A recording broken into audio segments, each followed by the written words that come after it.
started this business because of this thing and racing it out there. It deserves the respect to not be under a blanket and sitting in the corner. If you want to build a 7-second Evo, if I wanted to start today with today's prices and I were to go to a shop, I mean, all said and done, what would it take? I mean, realistically, you need at least 6 figures. Hello, ladies and gentlemen. Welcome back to the Minnoxide podcast. I'm your host, Harris, aka Minnoxide, man of many automotive aspirations. And I'm here with my Ford-loving, breaking all my stuff co-host, Dan. You broke the same thing. So, and today we are back with a returning guest, Ben Hochman of Hochman Fabrication and Speed. It's been, I think we're right at a year since the last time we were here. I think it was roughly September last time around. So, we're in a new portion of your building. You got a pretty badass dyno set up. So tell us a little bit what you've been up to, what's coming up, and we'll go from there. Yeah. So the space that we're in is 1/3, larger than the original space, and just added a couple more bays. We've got some tire machines and a mainline ProHub dyno that's all-wheel drive, rated for 4,600 horsepower. To expand our operation, we've got a really nice dyno viewing room where customers can come watch their dyno behind tempered glass with TV screens that emulate what's on the computers, and they can go on with their day working remotely if they choose to do that. But that's what we've been up to, other than getting some seat time with the Porsche, because as you know, when we met last, we had just recently acquired it. Mm-hmm. So we've been playing with that and having a lot of fun getting familiar with a lot of the local circuit tracks, building a lot of confidence in that platform now. We've also made some changes in the car. Mm-hmm. And, obviously still playing with the Evo. We most recently last week had it on the dyno and it broke the world record for horsepower for the Evo platform that's ever been recorded on a dyno. That's one of the advantages of the ProHub. Is I'm sure there's other guys that still, that run this platform that are ahead of us in some of the lists for quarter mile times, that if they had an opportunity to put their vehicle on there, they certainly would probably surpass that. So, but not to discount what we've accomplished, and we're proud to be able to wear that crown for the short term. Yeah, that's awesome. What made you go the mainline route?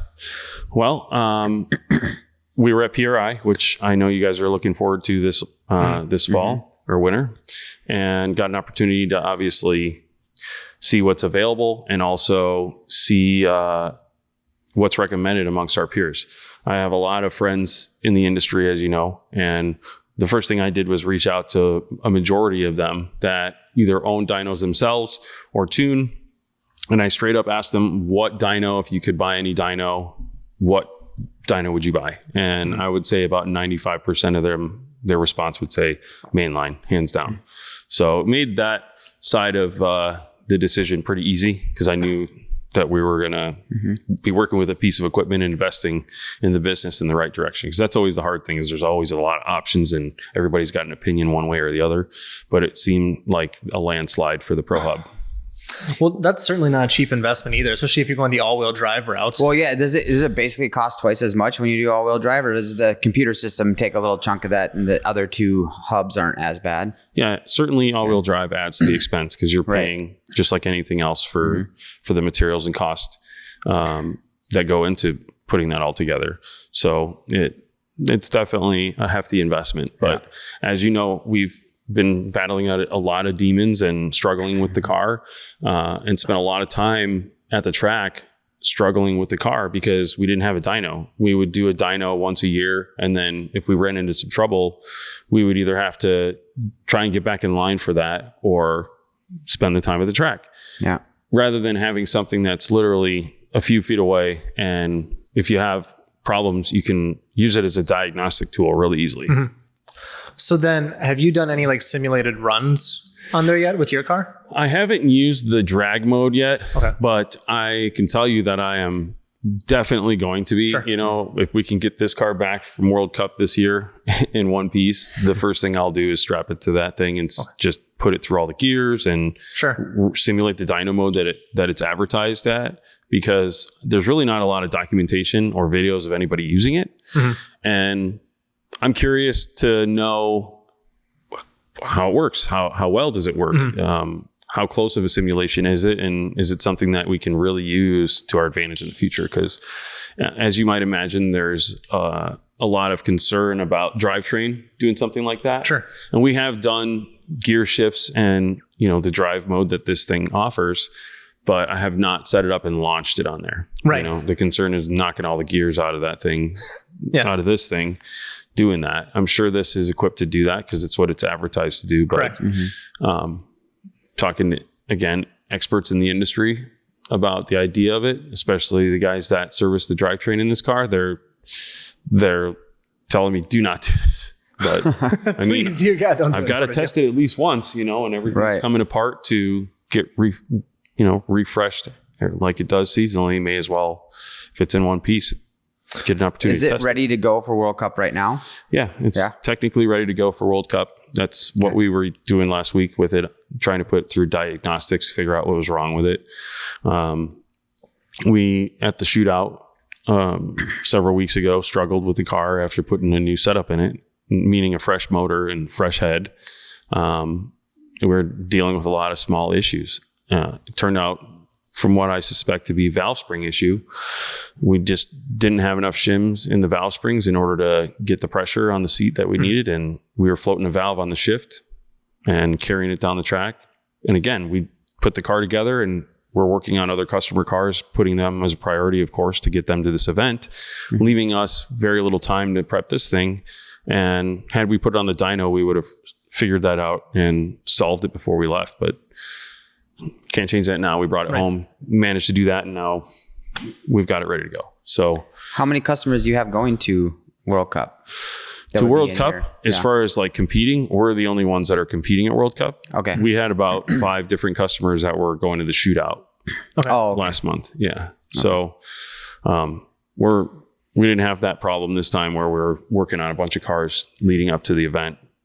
We'd made this a priority when we got back after the shootout to get it sorted and ready for World Cup. And we're not on a time crunch with customers at the moment with respect to trying to get ready for World Cup. Well, I'm going to say you're also a month out, and it sounds like you already, like you're ready sort of deal, or you're going to have like a last minute time crunch, or is it just throw it on a trailer and ready to go? I mean, realistically, we'll probably just take it to the local track here at Great Lakes on a random day of the week to run it through the gears and make sure that it can do a nice burnout and there's no real hiccups, and not trying to run a time or run it on full power or boost or anything like that. But you can never be too sure with these things, especially with a month. You get a little antsy making sure, you know, you don't want to waste time if there isn't something that needs attention, but at the same time, you know, you want to save it for it. So, but I'm pretty confident in everything after putting it through the paces on the dyno. How far is the drag away from here? Hour and a half? It's about an hour away. That's not bad. You guys are kind of blessed. You got Autobahn, you know, not far from here. You got Dragway. You can do a little bit of everything. Yeah, we do have a good spread of tracks in the area. We're kind of in the middle of all that. Yeah. Have you taken, so what's new with this car? We'll come back to the Evo, but what's new with this car? Have you done anything with it? Yeah. So we did an exhaust system for it. So we make an exhaust system for the car naturally.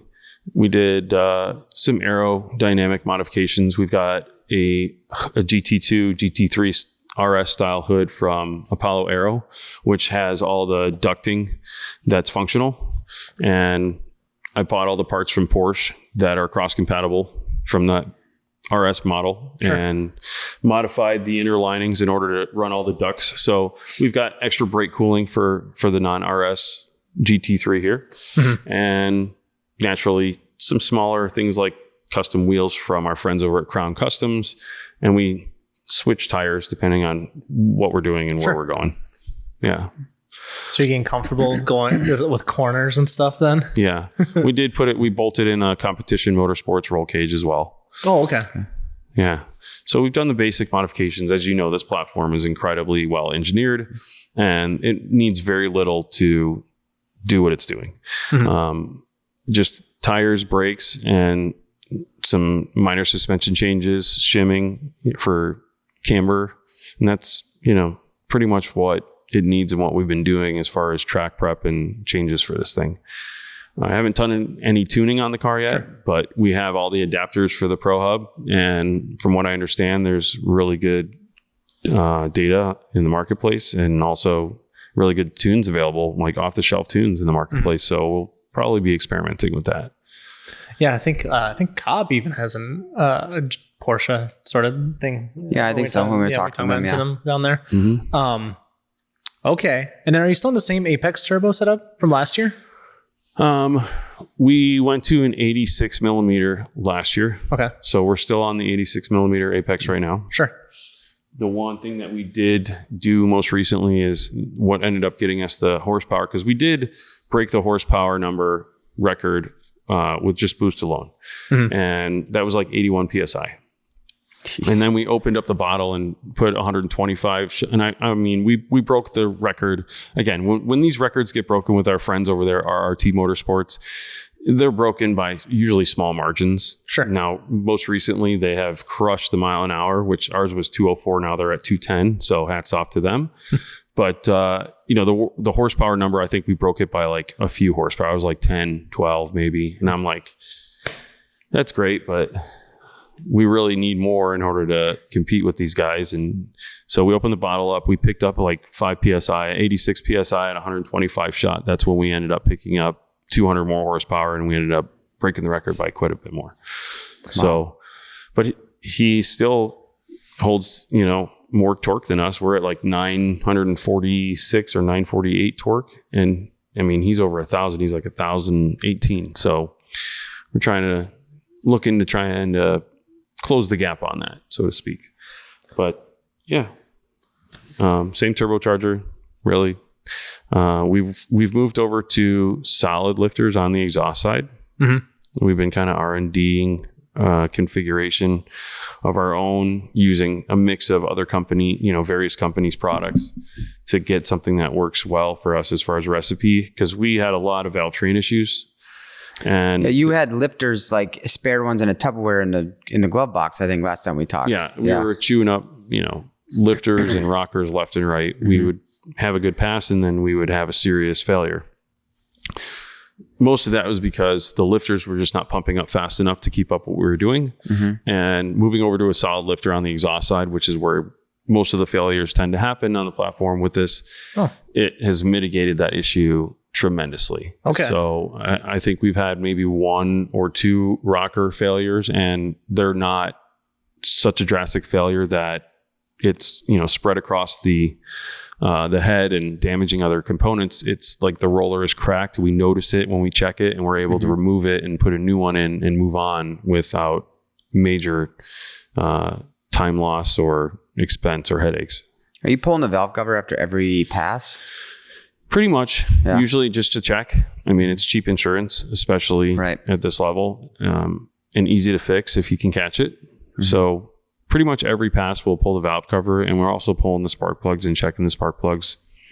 And you need to be, when you're doing the solid lifter thing, you need to be checking the valve lash all the time. There's a lot of people that are using various solid lifters and experimenting with this platform out there, and they're having a lot of, from what I experience and what I understand, they're struggling with the valve lash always needing servicing and always moving on them. And that's one of the things we focus most on with this program, trying to figure out a solution and a recipe, is something that we can set and it stays where it needs to without a lot of servicing.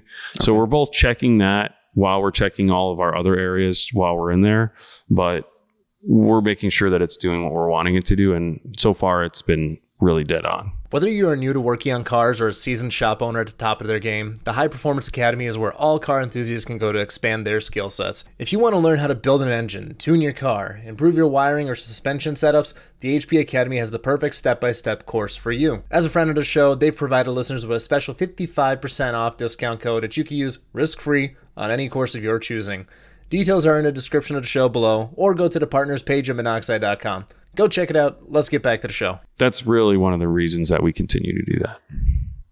Well, it's also just the reality of, I'm sorry, what's your, I know your mile per hour was 204, but where are you at time-wise? I forgot what it was at. We matched our best time this year at 770. Yeah. And we were moving towards a 750 on paper based on what we can see and compare from previous runs. Sure. And about the 1,000 foot on our way to a 7.5 pass is when one of the rod bolts, actually 2 of the rod bolts, ended up letting go in the previous motor. And I take responsibility for that simply because the motor needed to have new rods put in it. Like those rods, when you run an aluminum rod motor, especially at this horsepower level and boost level, after 15 runs, you need to pull it out and at minimum change the rods. I think I had like 20 runs, 25 runs on this thing in dyno time. And I just lost track of time, really, because we were struggling so much previously that when we got it together and it was running so well, I was getting a lot of seat time. We were getting ourselves and our program back on track. And I just lost track of how many runs I had on it. So it was a fantastic failure, unfortunately, and it took out everything. Including the billet block? Oh, yeah. Yeah? Yeah. Oh. The billet block is completely toast on that, unfortunately. Was it the extra one that you had sitting on the side last year? Is that the one that took That's the one that's in the car now. Oh, okay, that is the extra. Okay, cool. Yeah. I was doing the math. I'm like, oh, don't tell me he's on a third one. Well, I just had to get a third one, and it's under construction right now for World Cup. But usually you can rebuild these motors, and that one had been rebuilt several times already. Right. But once they're distorted enough, you're better off trying to just replace the thing and run a fresh setup, because you run into other weird issues with like timing components not fitting right, and you have to run a thicker oil than you usually want to run, trying to band-aid a situation that you really don't want at that level. Who's the go-to for billet blocks for this platform? For this platform right now, it's RRT Motorsports. Okay. And, we were working with a previous outfit that you may recall. And at the end of last year's World Cup, we changed that. Okay. Gotcha. Okay. Yeah. We changed our program completely last year. So, and, we've been really happy. It's been a just, different vibe, and, everybody just seems to be much more content with how things are going. Sure. So what are some of the, are you able to talk about some of the changes that happened when you switched programs? Is it like physical components, or is it just more so just approach? Well, I mean, we were partnered up before with another outfit, and they were doing our tuning in our engine program. And, we were very successful in working with them for a long time, but we also it got to a point where we grew as a company, and our company was starting to do a lot of the things, side by side in their eye, even though we do a lot more than just this platform and what you see us doing. We're a fabrication shop, and we're expanding into other avenues in this industry, and our customers are asking for these other things. And we've always kind of like restricted ourselves on that area because of those, unwritten agreements. Sure. And as we grew and we started to find ourselves at like the stage of the shootout and World Cup racing literally in the same class, literally side by side, it just became apparent that there was a lot of conflict of interest at hand, and we were putting a lot of risk on our side of things. And it's not that they were doing anything bad, but there were things that obviously needed to change in order for us to not have an uneven playing field. Sure. Like, putting things towards a disadvantage, so to speak. And there are honest mistakes that were made in some areas, and there were discussions that were had in order to have things sorted, but like we just couldn't come to an agreement, and it's just how life is sometimes. Sure. And like we're friends, and we still talk, and the relationship is not as strong as it was, but it's not like that bridge is burned and time will heal type of thing. That's always good. And like I said, we're really not like targeting them as a business as far as what we're doing with the dyno and trying to expand, working with another team as far as the program. It's just, we're a business, and we've got to make educated decisions to take care of ourselves and our customers. Sure. Yeah. And you're still running Haltech too, right? I sure am. And so we are still running Haltech.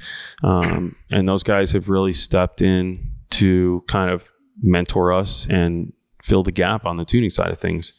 Really. Over the past year? Yeah, absolutely. What's that look like? They've always had a really amazing customer service program. I mean, whether you call in and need help, or you can get them to actually like live be on your computer screen and like they've got remote help where they can remotely come in and help you live.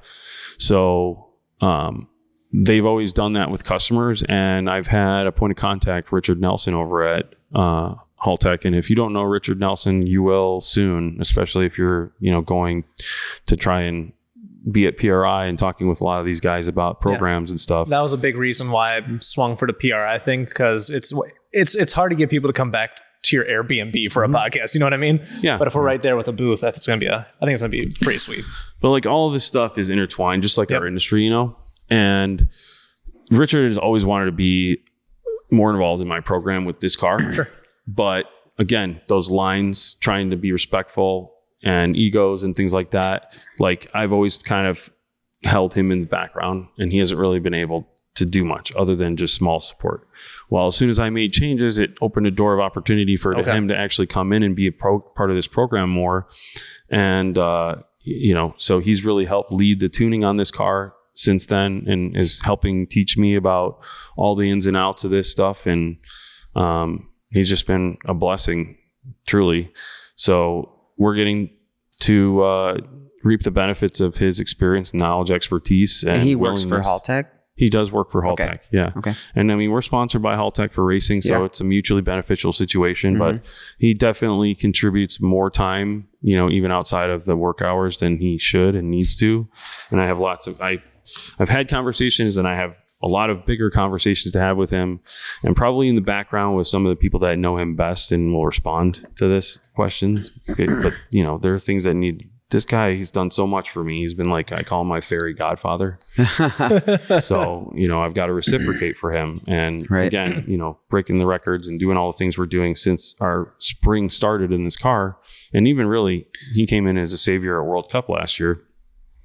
That's, allowed us to continue at the same pace that we were at with major changes like that. Because you can imagine what kind of a ripple effect it puts in your program, switching up your engine program and your tuning program, everything completely. Yeah. It's not the fact that you're even back ready to compete this year. I mean, some people take a long time to switch programs, so that's impressive in itself. Yeah. Which model ECU are you running in there then? We're on the Nexus R5. Okay. So it's the R5. The same one that we have in the past. Sure. Most of the issues that we've had have been like wiring related issues. Sure. Which are not necessarily, I've had like 3 different harnesses in this car, and I've had them made by various resources, and I hate wiring. The one thing that this car really truly deserves is a proper wiring harness. And it's just like, I imagine some of my customers that are coming and looking like, God, I really need a good fabricator, somebody that can do make the impossible possible. And it's like few and far between, hard to find. And when they find them, they're like, thank God. I am struggling to just get a damn proper wiring harness for this car that it fucking so much deserves, and I've invested in it in 10 different ways. And you think it's always going to turn out the right way. And here I am again, Yeah. And I see all these other beautiful harnesses, and I'm trying to figure out how to make that happen.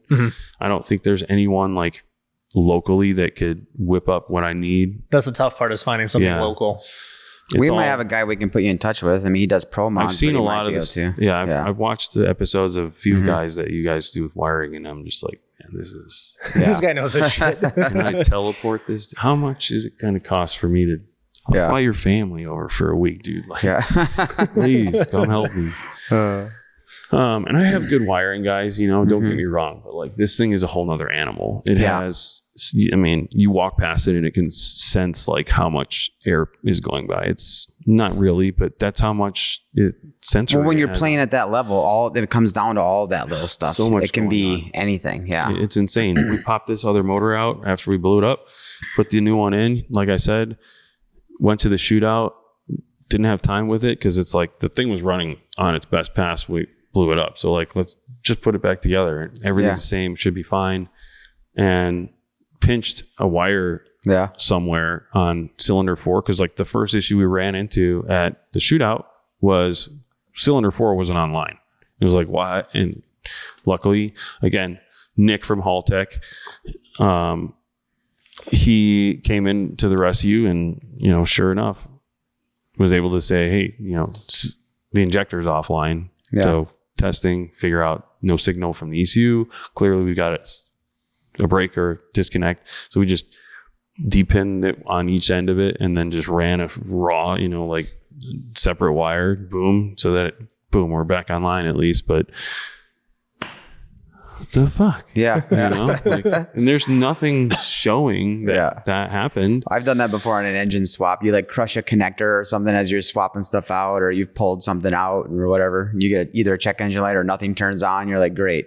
Yeah. And this car's time that it gets worked on is like after we're done with work and we're like cracking a beer, we're like, let's stab this other motor, So, I mean, but again, we didn't have any, event that was like, oh, we got caught on this, or when we went back in, we wedged something. Everything was like still in its normal place. I have no explanation for it. So this winter, we're going to pull the fucking harness back out again and figure out what I'm going to do, whether I'm going to have to build a whole another harness again. So yeah, put me in touch with those guys for sure. Yeah. Sure. I mean, everybody we talk to just loves wiring. Yeah. I think it's maybe one or two people that like the guys that we've talked to that are specialists at it actually really like it, but most car guys are like, fuck that. to be fair, the guy that Abdullah, who we had on show episode 143. Yeah. He is also like, this is backbreaking work. Yeah. So even though he likes it, it's a pain in the ass. Yeah. Okay, so here's my question. So what are you doing between passes, right? Like, are you working with a tuner? Or are you able to just crack open the laptop yourself, make the changes you need to do? Like, what does it look like? So with this car and its program right now, like I said, I'm working solely with Richard Nelson at Haltech. Sure. And I mean, he is plugging in remotely. I'm hooked up to a Wi-Fi off my truck. As soon as I'm done with a pass, if he's not there presently, like in person, he's on the computer downloading the logs, comparing data, and I'm turning the car around. I'm fueling it up, checking the oil, popping the valve cover, draining the catch can, repacking both of the parachutes, and it's a rush, man. It's quite a bit to try and tune it and also turn the car around. You really need a full team, and I've got a good team. I've got quite a few guys that work with me every time I race. If you've been waiting on a standalone ECU solution, Tune by Sean will be having an awesome Black Friday sale on Haltech products for the entire month of November. But that's not it. Once the sale is live, you'll be able to stack code Minnoxide for an additional 5% off. So get that Affirm ready, cut back on a Chili's dinners, I know I have to, and save up to get that plug-and-play kit you always wanted. Stay tuned. Let's get back to the show. Yeah. But when you've got like an hour to turn the car around and it's got all this stuff that needs to be done, you really need more hands on deck. And I'm not quite comfortable yet to be making all the changes on this car at that pace. Right. There's going to be a time where, sure, I'm going to be at that point and I'm comfortable. It's just not happening yet. And again, I'm trying to get mentored on like the most I've learned with the cars when we're on the dyno, because, we have a small chat after we're done with turning the car around. And he's like, we've made these changes. Here's what we're going to do. This is what I think it's going to happen. And, send it. So then we come do it all over again. And it's working really well, and I'm very happy with it right now. I'm sure there's a lot of guys out there that are thinking, man, what the hell's wrong with Hochman? He can't take this on or run this or do all this. Hey man, like I'm not going to try and let my pride get the best of me. I'm more than happy to have a program that's progressing and a team that's helping and that's also progressing, and we're having a good time. And, at the benefit of my customers, I'm not trying to do it all. Whenever someone comes in for a tune or using the dyno, if they're not just renting it, like this customer that's coming later today, they're paying, our rate of $225 for me to hook up the thing and let them do 3 pulls to see what it makes. If they want to tune their car, I don't have just like me or one size fits all person doing the tuning here. I'm engaging a resource that's the best resource available on the planet for whatever platform that is, whatever ECU it is. And I'm facilitating and coordinating that, whether it be remote or in person, to get that best end result, Yeah, it's you say that, but do you know how many, as shops grow, do you know how many shops we've been to and interviewed that their shop car is sitting in the corner with an inch of dust on it? Yeah. I mean, like it's usually the first thing to go. I mean, honestly, once you get, because the customers have to be your priority at some point in time. Yeah. Well, I mean, I mean, my background is business, and I'm, working on the business, and I'm trying to be resourceful. Yep. And I'm expanding. I'm getting more help in the office. I'm getting more help in the shop. And, you've just got to have discipline. Yeah. I mean, I'm putting in a lot of late hours with this thing and with the team. And this is the reason this business is even existing. Right. Like we started this business because of this thing and racing it out there. So it deserves the respect to not be under a blanket and sitting in the corner. You know what I'm saying? Good point. Like, and the money that we invest in this thing, I think we get a return on, not only from an experience standpoint as a team building as ourselves and our camaraderie, but like we have a customer. I don't know. Was the Canadian car just dropped off when you guys were here? Which car is that? Ooh. So I have a customer from Canada, Quebec, Canada. And I mean, it's the biggest, craziest build ever that we've done. And I mean, we've done some big, crazy builds, but I mean, he's having us build a DSM first generation that is like a replica of this thing, but crazier. Oh, I don't know if I'm familiar this with thing's that. chassis is certified for 750 in the quarter mile. That thing is certified for 6.0. Oh, wow. And it's on a rotisserie right now at the paint shop, getting the best paint job I've ever seen. Yeah. Is it the Wisconsin guy that I keep hearing about? No, he's from Quebec, Canada. Yeah. Oh, I don't the paint remember. guy. Yeah. I don't remember another Evo here, to be honest with you, the last time we were here. No, so is the But- car getting painted in Quebec as well? No, it's down the street. Okay, yeah, okay, gotcha. I mean, his built block is in a box right over here, and it's an R. He's got all. What do you want? Just like you, everything. Yeah. We don't have to build this type of manifold. We could probably simplify it without dual wastegates. No, dual wastegates. Like everything, just like this car. He was at the shootout and with us in the pits. He's going to be at World Cup. Okay. He's like part of the team, man. But I mean, his build is just insane. And it's because he's a fan of this. Right. So That's pretty awesome. it's amazing. I mean, I'm getting a chance to basically rebuild my dream for a customer, like get paid to do it with a team of people at our level with all the new, we're making the changes that if I ever built this, what would I do differently? Sure. It's going to be lighter. It's going to be stronger. It's going to be faster. You gotta skip all the heartache. Just go straight to the lessons learned. Here's how we can do it for you, sort of deal. Yeah. But I mean, we're working with customers that are just different level than your average shop. Because they're showing up with these huge projects. They're investing in levels that most of these guys don't. And they're coming prepared. Like he came with a PPG dog box. He came with, all the components. There's a wall of components that he showed up with. So we have everything we need. When the car gets back from paint, we're gonna be able to hit the ground running. We're not gonna be like, oh, now we need this or we need to order this. Like one of the parts he bought is one of 3 titanium scatter shields that I ever made.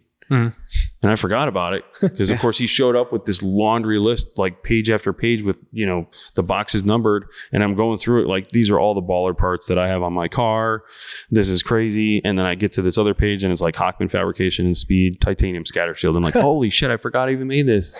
You know what I mean? Because that's one I made in my garage before I even had all this. Yeah. So he's been buying parts for like 8 years from me, preparing for a build. That's and awesome. then out of nowhere, he's like, hey, man, I'm coming. And I'm like, cool. And then I don't know, like a day or two later, he was like, I'm like 10 hours away. I'll see you like tomorrow. I'm like, this guy's not even, this guy's really here. Like he drove, I don't know, like 30 hours or some crazy amount. Yeah. And dropped his car off with all these parts, and I'm like, dude, we got to celebrate. And he's like, I don't have time. I'm like, what do you mean? How long are you here for? He's like, I got to go back right now. I'm like, you fucking Canadians are crazy. Yeah. Is he going to be at World Cup this year? Yeah. I'll That's introduce you to him. Yeah. Just real quick, just scoot a few inches this way. Sorry. No, you're good. But yeah, he's going to be, he's coming with his like best mechanic that, they want to come help be a part of. Yeah. So when you're at World Cup, there's all kinds of chaos. So Yeah. is that something that you're assembling here in your shop? Mm-hmm. Yeah. Jeez, okay. The only thing that's being outsourced is the paint because I don't have a paint booth here. Yeah. And I've got Well, that's going to be the next shop you open, right? I mean, I was paint. definitely not planning on when we spoke and met last. This was not, this dyno space was not really something I was planning. I mean, I figured that might happen, but it certainly wasn't like next year when I see you guys, I'm going to have dyno. That was not part of the program. But that's how quickly I shift gears around here. Was it just a matter of did like the space come up for sale and you're like, I'll bite sort of deal? Or this space has been against all odds for sure. This space was open and it was actually dual like that one where they're combined spaces and it was totally available and I wanted it. And I told my broker that I wanted it and they told me we could talk and work those numbers out. Long story short, it turned into them trying to really throw it on the market and see what they could get before they would give me the chance. So like waited for months watching people go through this place. And I'm like, man, and they wanted me to negotiate against myself essentially. Yeah. Just gonna start putting like hazardous material in here and just like, oh no. Yeah. Well, I mean, we were definitely not helping. I'll say that like with all the loud stuff we can do around here, but get the pots and pans quick. But I held out and it paid off. Sure. And then dealing with the village and, you know, luckily construction was a breeze when it came to the construction side because that twin turbo Trans Am that you guys have seen us working on finishing is owned by the guy that did the construction here. So we traded on that whole deal and that, you know, whenever he was cut loose, he was really moving at my pace. So, so the village was a pain and so was obviously the owners. What else is new? That's kind of cool that you're able to trade labor basically for that. That's always a good thing. Yeah. I had a friend of mine got a 13 GT500 that deal. He wired a house for somebody and got a car. So, but it's just like anything else. If you can do it well and you can be like accountable and responsible, you know, don't just that's like the tough part. There's got to be paperwork, man. You can't do the, you know, you help me with this and we'll kind of, that's when you always get into trouble. And just like the business itself, guys that are not being very detail oriented and tracking things and communicating things on a daily basis are the ones that are getting into arguments with customers and legal action over numbers after the build's over. I mean, it seems like quite a theme lately. I've seen quite a few things. It's like a post every like week or two now. It's crazy. It's never ending. People are arguing over, you know, sharing, spilling, you know, just opening drama. All their skeleton into the closet on not only their own build, but like these other shops that are not necessarily doing anything wrong, man. They could probably do things differently with the way they're organizing and like how often they're doing things with communication. But like at the end of the day, today's numbers don't make sense. Like you're just gonna have to get used to it. Yeah. The days of watching those TV shows and like seeing guys do basic mods to their cars and then either doing them at home or paying a shop locally to do it for what you consider to be a reasonable price, they're over. Get over it. Okay. And if you want to do this, then you got to commit to that. And if you don't, then you better get out of the industry and just move on to something else. Go play ball sports because the cost to get the materials and products overseas now are insane.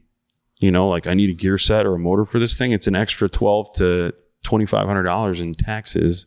And, you know, I get it. Like, I get the whole tariff thing and and it hurts, but it's just part of the program. Let's not even go on that topic. Let's just move forward from it. Then you want to talk about like what the cost of living is today and what you've got to pay to have good mechanics and good techs and good fabricators on your team. You're not going to be able to put out low dollar exhaust systems and low dollar builds. They need to be paid properly to survive. And that means paying a good living. And it's going to cost your team money if they're going to be here putting 8 hours into the car a day. And I can tell you that most of these shops are not billing out 8 hours a day because rightfully so, they're not able to. They're not putting in 8 hours. But I've got a team that'll come and be in this facility for 10 hours in the day, not take a lunch break or a 15-minute lunch break and like honestly bill out 8 hours. And I will happily bill it to the customer and show them you're getting billed 8 hours today because this is what we did and how much was done. And here's all the materials that were put into it. And I look at it and I'm like, like that's a crazy number, but dude, this is what we got to be paid an hour. This is what it costs for those materials. This is what it costs for those parts. You know what I'm saying? And so as an owner in the shop, when I see these posts, I'm like, yeah, I know it hurts. And I can believe how hard that is to swallow because I'm living it every day. Like I look at my bills for my customer, like, dude, this is crazy that we're paying this out. But like, dude, that's what it's costing to get these jobs done. And like, we're documenting and showing accountability for every minute of it. So, I mean, there's no getting around what this is. But like people are thinking that $500 exhaust and $1,000 exhaust. Those days are gone. That's done, man. Yeah. You know what breaks my heart? No, it's not the 2% female demographic. It's the fact that 80% of you guys are not subscribed and following the show. So go ahead, hit subscribe or follow. And of course, if you're on YouTube, hit that bell so you are notified when we drop a new episode. Let's get back to the show. Yeah. Well, so okay, I like to ask this question depending on like where we're at in the country because it differs. But what's your shop rate here? It's $149, and a year ago it was like $129. Right. Yeah. So I've had to raise it that much since then. No, I mean That's crazy. Yeah. Usually 1 year, at a time, it's like $10 an hour. Sure. That's like usually the going rate. But like $20 an hour for 12 months is kind of hard to swallow thinking about it because, think back when you were getting pay raises for hourly. $20 an hour was a huge pay raise, right? Yeah. And that would happen over a year. You'd be like, fuck yeah, I got it. I went from being like low associate to like mid-management almost, right? Yeah. Feeling like that. But that's the number that we're using to survive now. Yeah. And it has absolutely nothing to do with expanding. It has to do, because that was even before this was a thing. That was just to keep the team surviving, Yeah. Because you look at what's going on. The cost of all this stuff is getting so high. So I'm just done dealing with the people that are so numbers oriented and trying to make their decisions on quotes. Like I don't even quote anymore. Unless it's something that I've done a repeated time. And even then it's going to change like almost monthly if the material costs are going to change. But like a dual exhaust on a rough number, because everything is billed out actual hours, like we'll use the same number. But everything else, I won't even attempt to quote it. I'll just get them to either, agree that we need to be on a one-to-one level of communication, transparency. You have visibility. I'm going to show you everything step by step that's being done and have it on paper too. Okay, sure. Like literally, you should see the level of detail that my guys put into their stuff to just say, look, man, we're working with aftermarket parts on a car that is maybe 30 years old. And there's a lot of variables in both of them to try and work with a number that maybe say in the book for doing this job on OEM parts is not a reasonable expectation, right? Right. So I don't want to set false promises that like by the book, we can install an exhaust system in 2.5 hours if it's pre-made, right? But that's an OEM part, right? You've got to probably put in different hangers now because you've got a different size diameter, or it's designed differently to hang differently, or it's designed in a way that you don't even have available hangers. Like this 68 Camaro, the exhaust that the customer's having us put on it is like halfway. So the hangers are in the back, it dumps in the middle. There's nothing holding it. You got to develop something that bolts off the chassis. Takes time. Yeah. So, and while they're sitting there looking at it on their floor, they're like, this is so small and simple. Like, it shouldn't take that much time. How much is it going to cost to install this? Well, if I look at it in a picture, maybe $500 is reasonable, but then when it gets here, it's on a triangulated flange, and that's not oriented correctly for the headers that are on the car. So then we got to cut off one of the flanges and rotate it, right? Mm-hmm. These are all little things that like you're not going to know just sitting there looking at it on the floor. Right. And you look under your car and like, this triangular, this is triangular. It should be good. No, dude. Yeah. No, I think I remember last time we were here, you had a truck on the lift and while we showed up, you were shooting a video and like talking about like, here's what we did today and all that kind of stuff. So I think that communication is huge. Our structure here is every single day. Like I've got, let's say 7 cars on a lift in a bay getting worked on every day. Every single day, I spend basically an hour after work going through each bay, sending the customer a really detailed video explaining like the progress of the day, what's gone on. And there's also videos that go on throughout the day where I'm giving him an update or I'm talking about something because we've got to make an educated decision together. Yep. Like we've got this 7-liter Hemi Swap Dakota over there and we're doing this crazy build on it. And we got to figure out what fuel tank we're going to go with now because the fuel tank setup for the 4-link that we're building is going to work with. So we've got to make an educated decision together. And sure, I can just make it for you. But some of these customers like this one like to be really involved in the process. Sure. Right. So in addition to those, we send them a video at the end of the day that summarizes and shows them what's going on and what we're planning on doing in the future, what parts we've got to order that are coming now because we're at the next stage and we now know what we need, just all of the really nitty gritty details. Right. And then in the following morning, I collectively, because all my guys will send me the notes from the day, which is like, everything from pulling off these bolts in order to remove this part and putting torque specs, everything. And I put that into their ticket, and it's day by day. This is the hours for this day. Here's what was done. And then, accumulating parts so that there is absolute full transparency day to day. The numbers are going to accumulate. There should be no confusion at the end of this thing. How we got here, why we got here, regardless of how crazy the numbers get these days. And that's how this has to work. That's how you run this type of business. That's how you can get these projects done with your customers, because otherwise you do spend a lot of time and resources trying to explain it all on the back end, and it's hard to recover from that when you haven't been that detail oriented on the front end of it. Because it's just like any other project you do yourself, right? You and your buddies get into it and you get over your head in the project, and on the back end, you're like, we spent way more money and we spent a lot more time than we were hoping to or ever thinking we would. But I sure as hell know that that's what it took, Right. Like there was no other way of doing it. So it's a lot easier to expand that relationship with the customer and expand the scope of the work on the project and build a much nicer build if you're doing it like you would almost with a buddy in a garage. Because that's kind of how this is structured, right? As far as transparency and cost, it's no different than you having that kind of visibility on the cost and the progress. Right.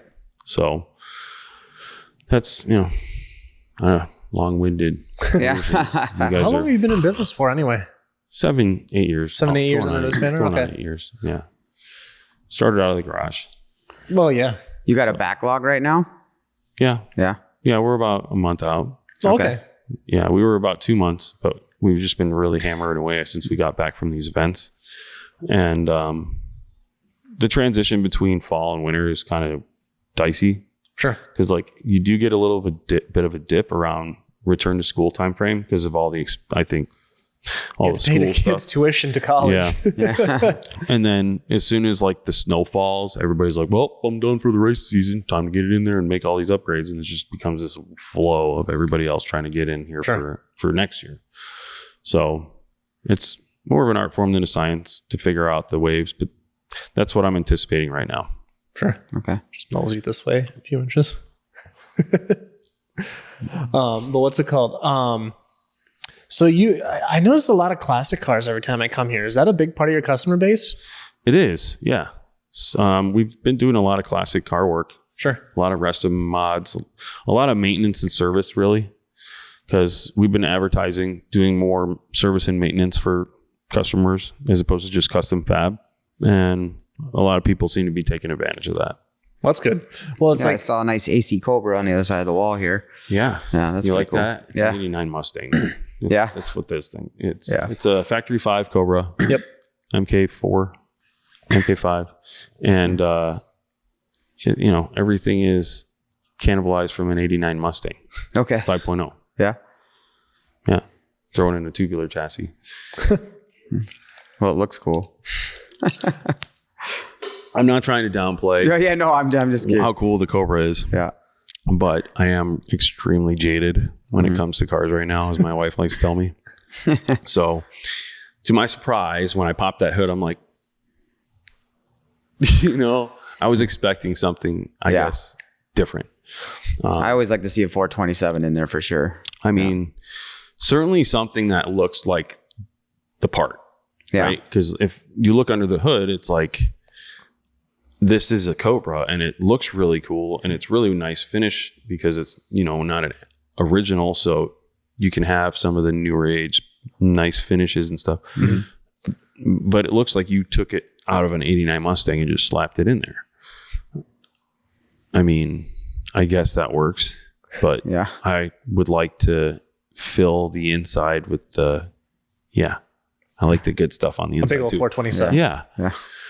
So, anyway, I'm probably going to get a lot of hate for that, but it's okay. It's just, my opinion. So if you want to build a cooler Cobra and you have the plan to do that, I'll help you out. We should make and not that this customer wouldn't do that. It's just he had other priorities and was trying to sort issues, you know, and it's like, I wasn't going to bring it in and be like, we're going to solve this cooling issue by just taking the entire motor, just throwing it in the garbage. Get a new motor, solving your cooling. That was a reasonable way to do it. So, and who knows? Anyway, the Cobra's cool. My favorite car in the shop. Please don't hate me, guys. I know there's a lot of heritage out there. But yeah, we get a lot of customers that have classic cars. Sure. You do like some pro touring builds time to time then? I mean, it's mostly resto mods, and maintenance and, you know, some exhaust. We get a lot of exhaust work in here for well, that's cool. There's people still that want to do that whole custom setup rather than just doing that eBay Motors sort of deal. I mean, as the quality of the products go down over time, I think everybody's starting to learn that there's a better way to do it. It's just like going and, you know, you want to, for an exhaust system on a car, especially classic, it's like one of the most notable features of the car. Yeah. And it's just, you know, if you want to make a presentation for yourself, it's like getting a suit. And you're not going to go buy a suit at JCPenney. You want a custom tailored You want a custom tailored suit, man. Yeah. So that's what let's go use some Kohl's cash. Better to have that.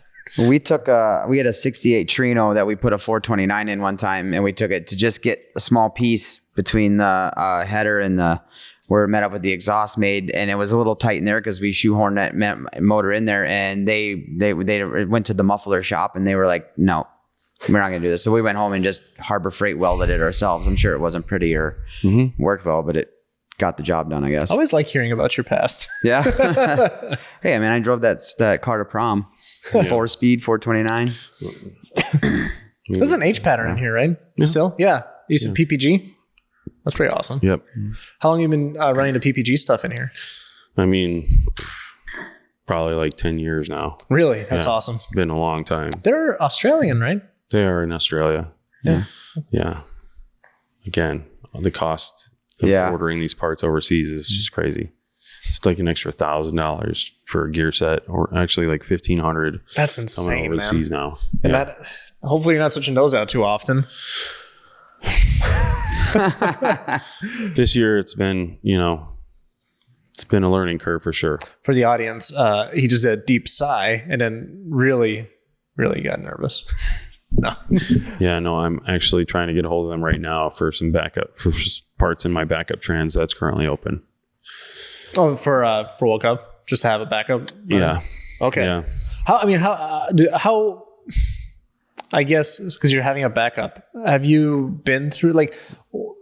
How many backups are you taking? Well, no. Like what? Because obviously you have to service your engine every however many was it 10, 20 passes roughly? Yeah. Like what is it when it comes to the transmission side of things? How often do you have to break that open and switch everything out?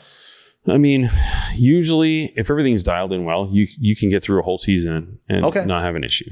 Sure. But if you're developing a new program and you're making a lot of changes and you're trying to push the limits hard, you break a lot of shit. And I broke a fuck ton of shit this year. Like I'm not even kidding you. I blew up I'm like on my third trans of the season right now. Oh, wow. Rounding off all the dogs. And some of it's because of kind of weird anomalies happening. Like a snap ring pops out of position. It's like separates the two shafts and then it just wipes out the gears. So, or, you know, I have a adjustable shift bracket that's under the hood of the car and somehow it started moving on me. So then it's not engaging the gear right and it rounds off the gear. And so I've welded that mother in place now. So that's not going anywhere because it's like, no, I know the spot.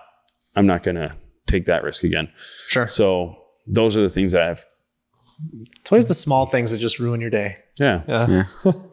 It's not always the power level or, a slight error on the driver. It's just the other supporting components that fail over time or move when they're not supposed to move or bolts or whatever, just weird stuff. And things can happen when you're ripping a transmission out in the pit and slapping the back up in, which is what we did at the shootout. Weird shit can happen. but we're on the strands that we slapped in there at the shootout in the pits. So not pulling it out right now. How long does it take you to swap the trans out?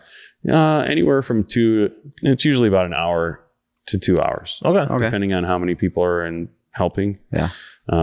Using like quick jacks or something to get underneath the car, or what do you do? No, I don't bring quick jacks to the track. I just bring traditional jacks and jack stands. Yeah. Okay.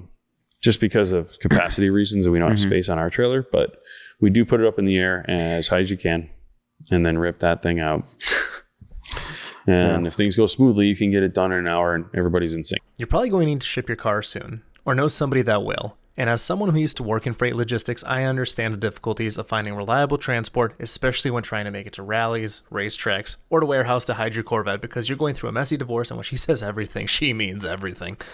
Anywho, Nick Shear is the proud owner of Sure Thing Logistics. Having traveled much of the country with every type of vehicle you can imagine, he's got the experience and reliability that you want to ensure a safe journey for your pride and joy. If you want to find out what it takes to ship your vehicle, go to surethlinglogistics.net, fill out the intake form, and be sure to let him know I sent you.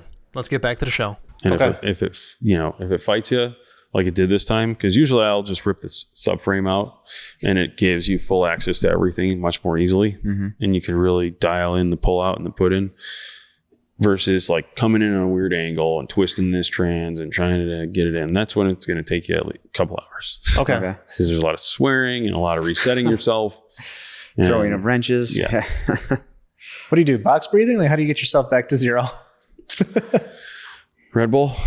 Red Bull? Yeah. Okay, that won't work for me. Yeah. Red Bull. Okay. So here's a question that's kind of been lingering in the back of my mind, right? Because when we travel to these shops, we see these various platforms and we get to have an understanding of what it costs. If you wanted to run a 7-second Evo, if you wanted to build a 7-second Evo, if I wanted to start today with today's prices and I were to go to a shop, I mean, all said and done, what would it take to get to this?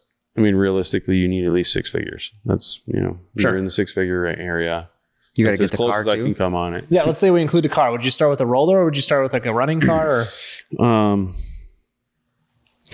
I mean, it just depends. That to answer that question, it certainly if you got a running car that's a roller, that'll help. That'll help because it's less extra little odds and ends, and the last 10% of the build takes 90% of the time. Right. Yeah. So if you can have something that fills all the little gaps already, that's going to speed up the process. But to run that kind of time, you need all tubular subframes. You need, a $25,000 motor. You need $15,000 transmission set up, with a clutch set up on it. You need a proper suspension. You need a turbo kit that's custom. Right. Put a question mark on that price. And between the Apex turbos, I like to go on their website time to time, and it's like get one of those, and you have to make a kit for them. But I mean, you want to, if you're really going to go as fast as like this car, you should have a 6.0 certified roll cage. Yep. That's $36,000 right there. Okay. How come we've never asked that question before? What's it cost to make a 6 cage? Interesting. Yeah. What's okay? So you do at least at the way that we like to do it. Sure. And I would love to, you guys will have to see this Canadian car, but we're talking about a cage that's like meets all the requirements, but has way more bells and whistles than you could ever dream of. Sure. With the parachute set up on it and the way the seat mounts and how it's got an integrated drive shaft loop that goes through the floorboard, all that stuff. But yeah, I mean, that's you're already like almost at 6 figures right there. We haven't even put labor into like that's before labor. Put it in the goddamn car. Yeah. So, and then you got to put time into it to tune it. ECU, wiring, fuck that, right? But I mean, we're doing all this stuff, and that's what it's going to take. Mm-hmm.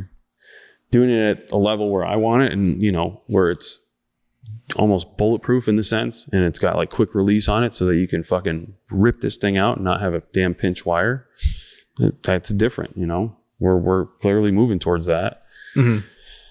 But I mean, that's 6 figures is where you should start.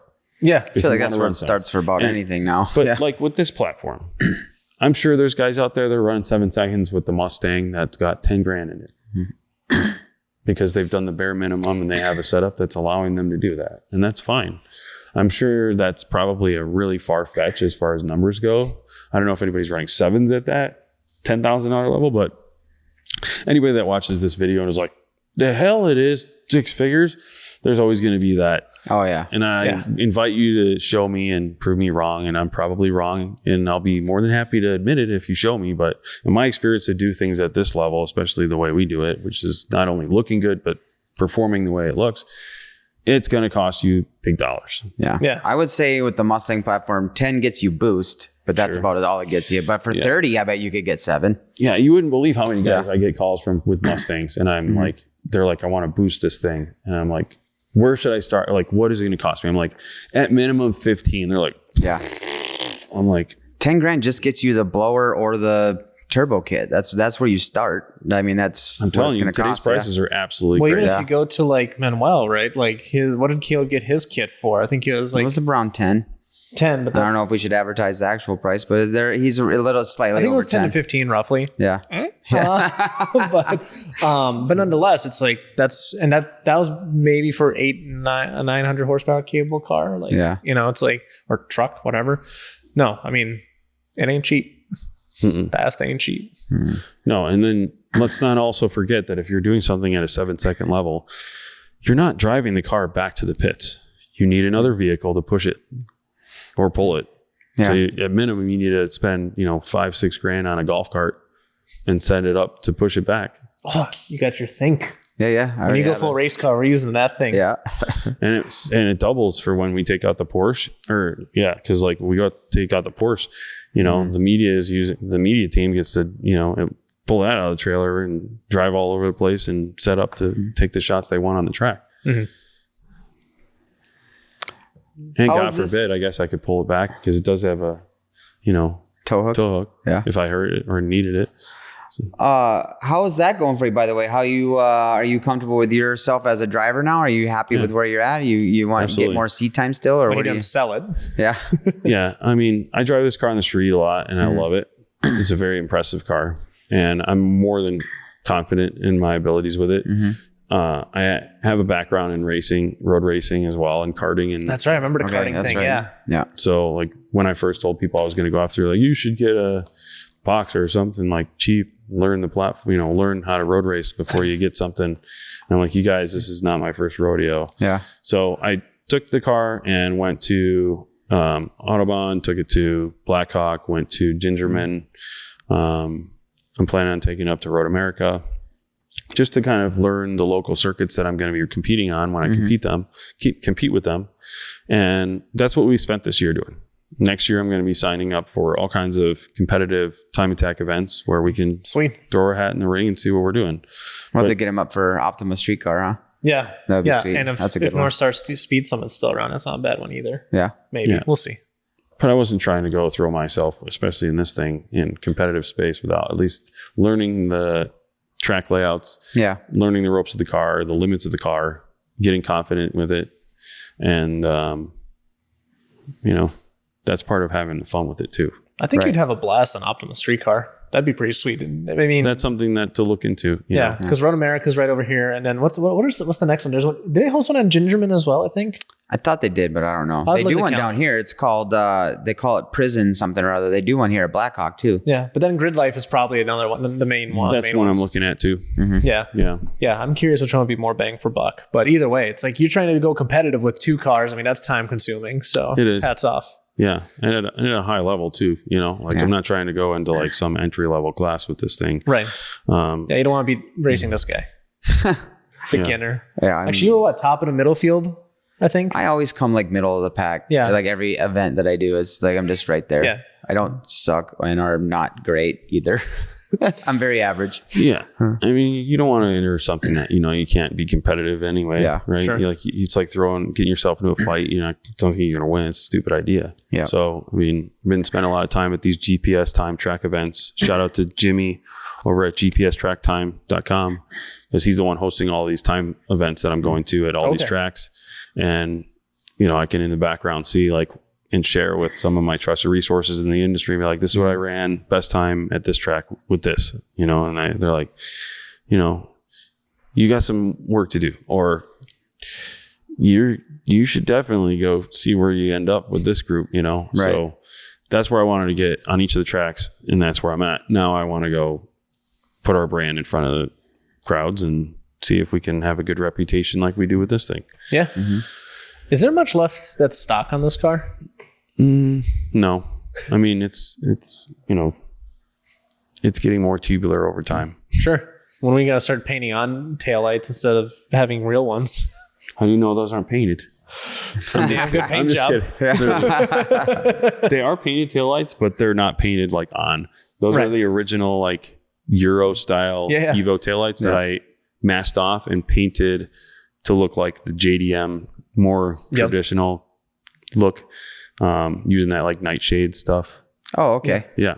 And then, you know, clear coat it so it looks, if you painted that lens, it looks really good. Thank you. You fooled me. I did. So, Yeah. These are painted. Yeah. Yes, they are. That was back in the garage when I was bored and had no kids. Yeah. Those projects are probably few and far between nowadays. I'm about to be custom, you know? Yeah. Let's see what else is on the docket over here. So you got some fun projects over back there. You have that. You said it was a first generation DSM back there. Yeah. So we have. It's not here in the facility because it's over at the paint facility at the moment. But it's in Quebec. It's from Quebec, Canada. It's a GSR4 Eclipse. Okay. Which we all know mostly as the GSX, but that's the Euro Japanese model.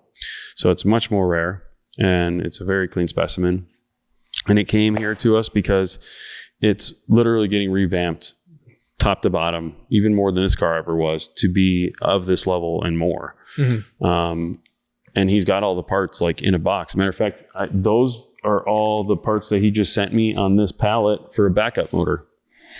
So he's trying to build a program just like ours where he's going to go around and compete with us and be a teammate. And he's getting himself set up for success for all the things that can happen. You know, has he got anything right now, or is he just like, hey, I just want to drag race? He's been doing it a little bit with something else. I mean, he's been into cars and racing. He's got an Evo. Yeah. Okay. And we're going to be doing his, when he's done, we're done. He's dropped the Evo off for that after he picks this one up. But he's never raced in something like this. Right. So it's going to be, we're going to train him. Mm-hmm. He's driven this car back from the pass to the pits while being pushed by the golf cart with me driving. But, you know, that's the process that you go through with this stuff. You know? Right. You've got to learn how the program works, how to set up yourself for success with your team, the equipment you're going to need, and how to do it. Because like even just pushing the car with a golf cart is not as simple as it sounds. Because once you get on an angle, if you don't correct it right, things get all, you know, jackknifed and stuff. And going reverse is even harder. And when you're getting pulled out of the pits, you're going in reverse. So you need to know when to turn and when to stay straight, because otherwise you look stupid. And ask me how I know. I was going to say, how do you know? Yeah, we went through something at World Cup last year, which was funny, but not funny. Yeah, not fun for you. It's so tight there. There's so much going on. So like when you take up the aisle and stop traffic, like people get upset. And it was a total Austin Powers deal, you know. We just couldn't get the right angle and get it out far enough. And it got to the point where it felt like there were so many people trying to get involved. There's too many cooks in the kitchen. It was like, God damn it. You know, we looked like idiots. It's like being at the boat launch and everybody's watching you. Yeah. Same thing, except you're on the world stage there. Yeah. But yeah, that's how it works. I mean, I learned how to do this because I've been doing it forever. And even then, it takes some mentoring from your other friends and trusted mentors that are ahead of you to get more comfortable. Yeah. So as we kind of go into World Cup, who are some competitors, whether you're going to be racing against them or if they're in different classes that you respect or keep an eye out on? Who should we be watching this year?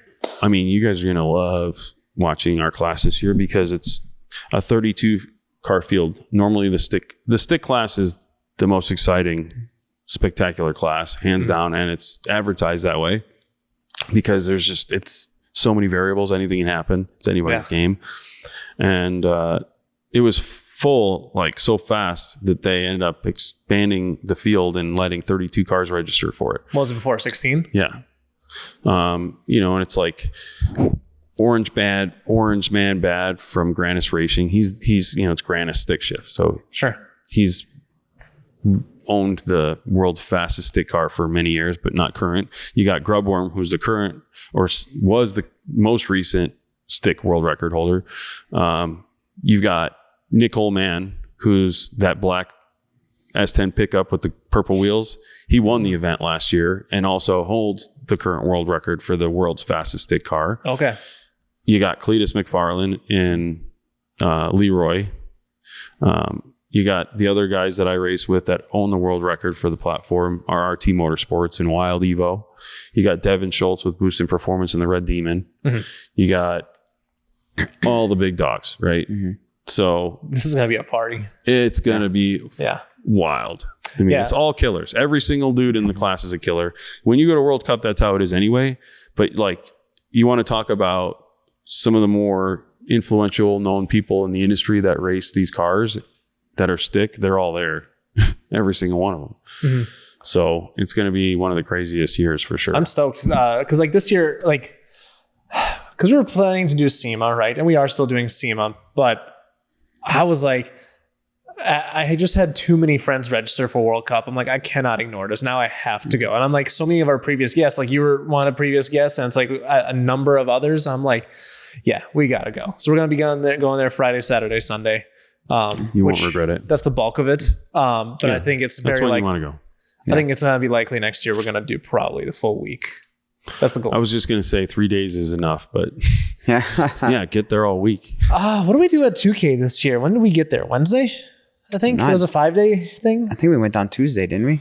Yeah, I think we did like 5 nights. I left earlier because I had to drop kids off with my in-laws. That's right. Yeah. So I feel like 5 days is pushing it, but we can do it. Mm-hmm. Well, you have to shut down. Do you shut down the shop?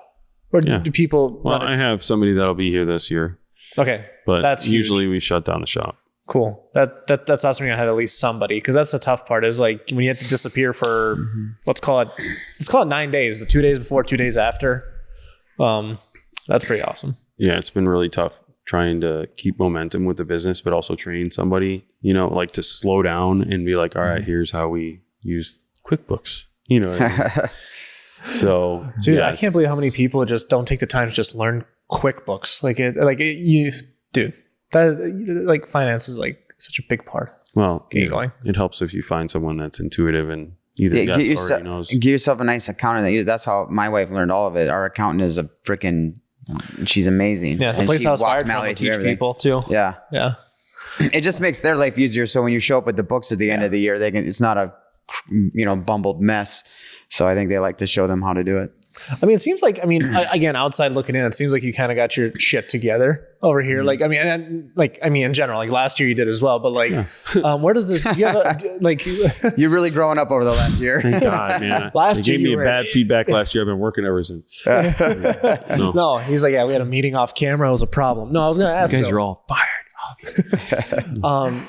What's it called? Do you have like a business mentor of any sorts? Like, who do you lean on, right? Do you talk to other shop owners, or how does this work?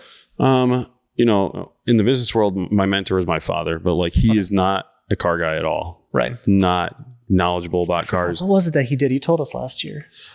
He's a financial planner. Okay. Sure. And so from a financial standpoint, that part of it helps, but that's such a small piece of the deal. Sure. Because even if you have financial backing or you have financials to facilitate whatever you're trying to do, you can still fuck that up real easily. I don't have any mentors from doing any of this. When it comes to working in the automotive world or owning a business and running the business, I went to school for this, but there's no schooling for how to run a shop and manage the gray area between the front office, the guys in the back, and making sure that the dots get connected. Sure. So, I fall back a lot, interestingly enough, on my schooling and education at University of Denver for, business. Sure. But that only gets you so far. It's just more of I don't know. There's probably some, I'm ADD, and how certain conditions and skills. You can hyperfixate on certain things. Yeah. You know, so I will go through a day and I'll have a system in place. Cause like I said, I give you my system for how I manage my customers, my team, and making sure that everything is like recorded, you know, from materials to hours and activities. And when a problem comes up, it becomes an obsession.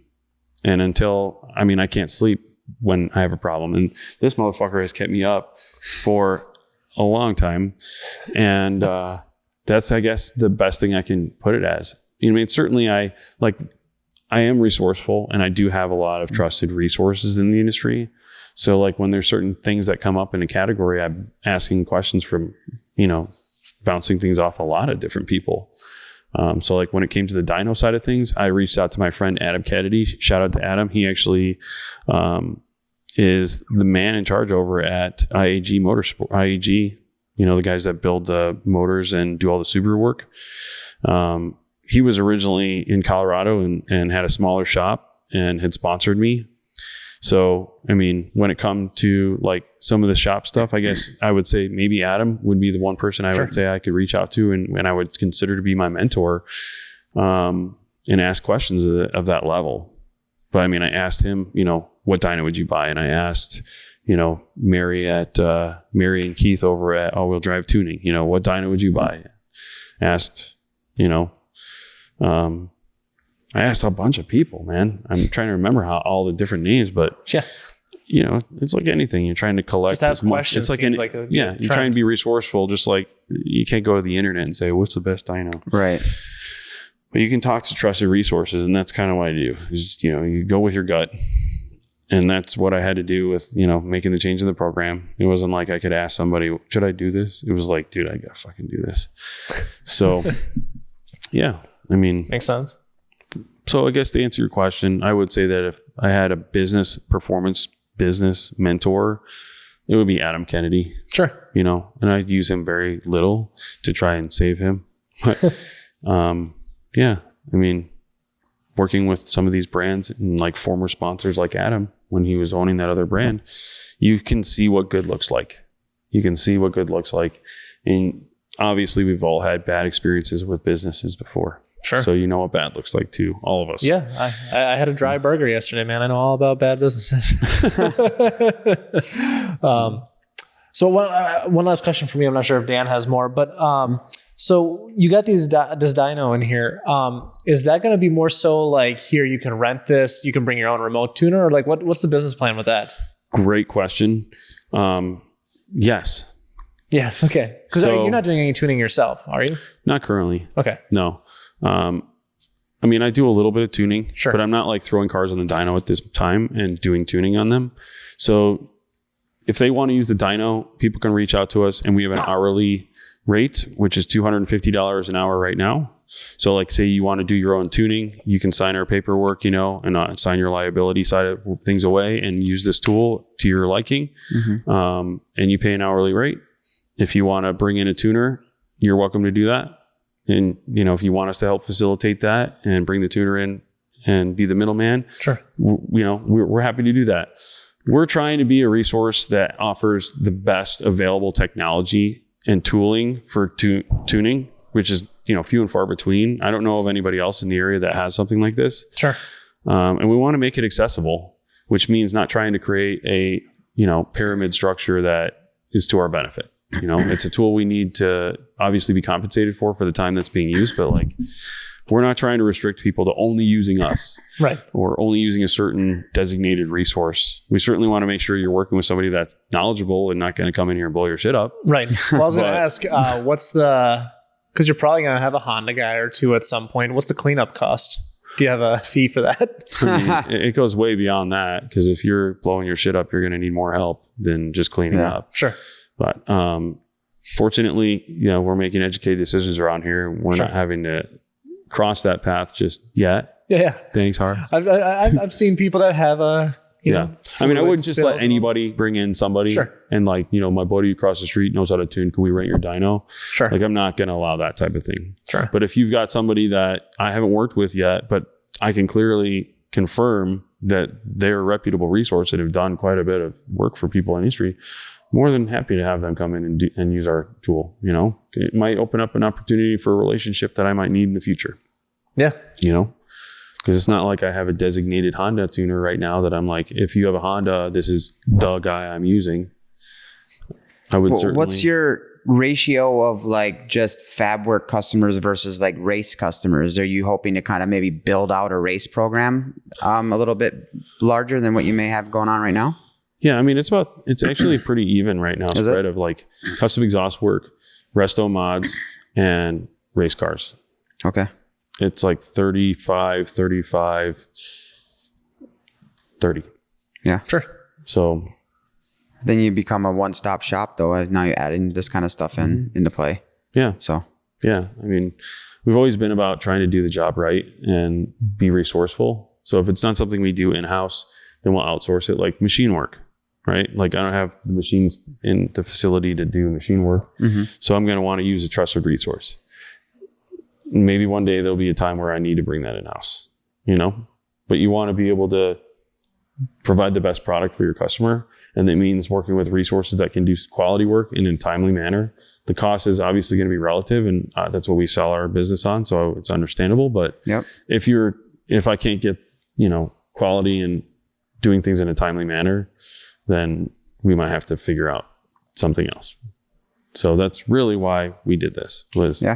We needed some more capacity, but we brought in tire service and dynoing because we had a problem we needed to solve.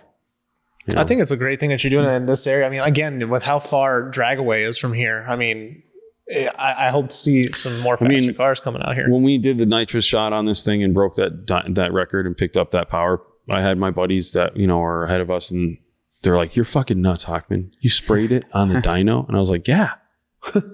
That's what this is for, man. Like, it's ready for 4,600 horsepower. It's got all these simulations, and I was laughing. It's the latest and greatest technology of its kind. I sure as hell used it, and it worked, and it worked well. Yeah, it allowed us to level up our build. And I mean, there are guys out there that have never dyno tuned their cars with real race cars that are thousands, 2,000-3,000 horsepower, and it's because they don't feel comfortable doing that. They're worried that their shit's going to fall off the dyno. Well, come on down. Strap it on. Let's see what it'll really do and put it through its paces. And you'll probably get the full potential of your build. Well, that's the thing. It's like, so we had Luis on from Fuel Tech. I'm not sure if you saw that episode, but it's like they were a part of developing that whole launching it from a dig with 3,000 horsepower pro mods. See, like, that's what I'm talking about, man. That's nuts. Yeah. It can handle your cute little Evo. I'm not worried about that. I'm worried about blowing up another transmission. Yeah. Yep.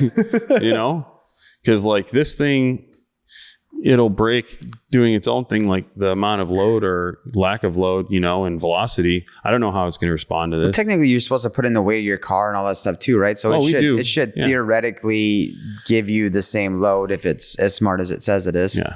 Well, I'll wait till after we come back from World Cup to test it, so that, you know, we'll have time to fix it, and it's going to get serviced anyway. Sure. What are your expectations for World Cup? So given what you got going on, you haven't made any hits on this fresh rebuild yet, or you have? Well, I have, but not since we got it off the dyno and like sorted out the hiccups, and it made a lot more power.